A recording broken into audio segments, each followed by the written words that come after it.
Assalamualaikum warahmatullahi wabarakatuh. Sahabat yang budiman, belajar sama artinya dengan menuntut ilmu, yang mana hal ini merupakan suatu kewajiban bagi kita. Belajar tidak pernah diukur oleh waktu dan tempat.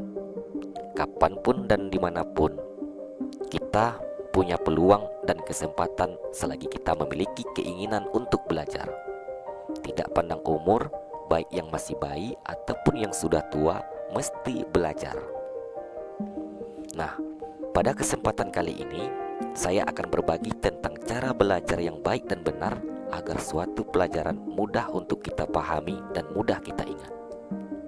Memang ini kedengarannya sangat sepele, tapi banyak sekali kita jumpai teman-teman kita yang sulit untuk memahami dan menghafal suatu pembelajaran dikarenakan tidak menguasai cara belajar itu sendiri. Adapun trik atau cara belajar ini bukan dikhususkan untuk yang masih sekolah saja, tetapi ini bisa dipraktekkan bagi semua kita yang memiliki keinginan untuk belajar.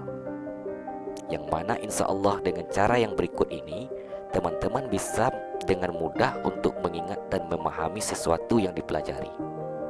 Namun sebelum kita lanjut, marilah kita berteman terlebih dahulu dengan cara subscribe channel ini dan aktifkan lonceng notifikasinya agar teman-teman semua menjadi orang yang pertama mendapatkan updatean terbaru dari saya.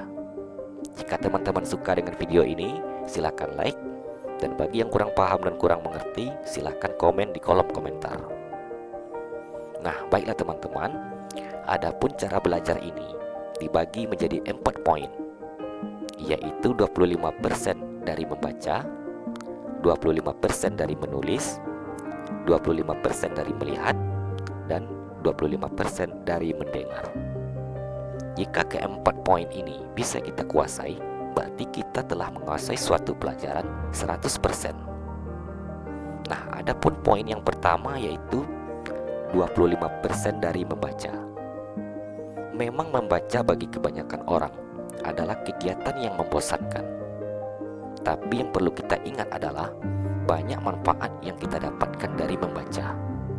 Bukan saja hanya menguatkan sisi intelektual, namun membaca juga dapat mengasah sisi efektif dan nurani seorang pelajar. Kedewasaan berpikir dan bertindak dapat terbentuk dari kebiasaan membaca.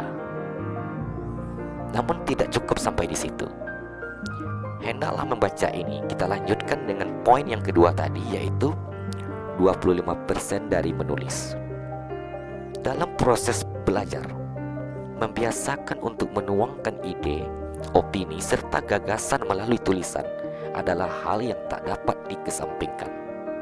Kegiatan belajar menulis diberi porsi yang sama besar dengan kegiatan membaca, yang mana dua aktivitas ini harus berjalan beriringan.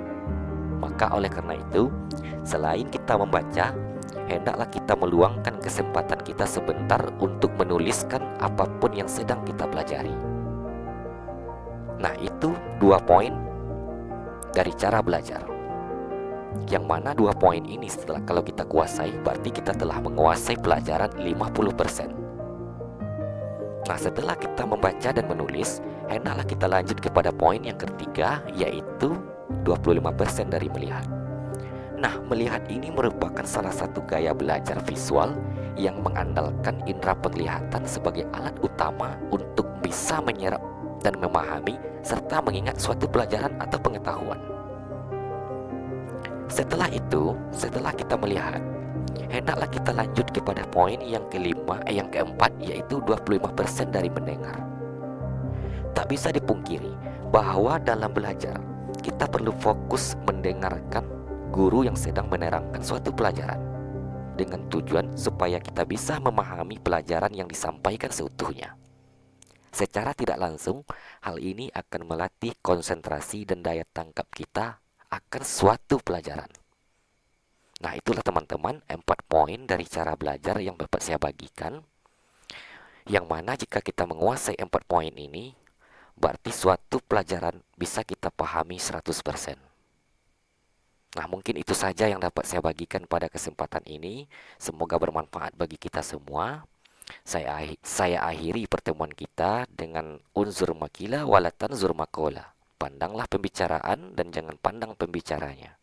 Wassalamualaikum warahmatullahi wabarakatuh.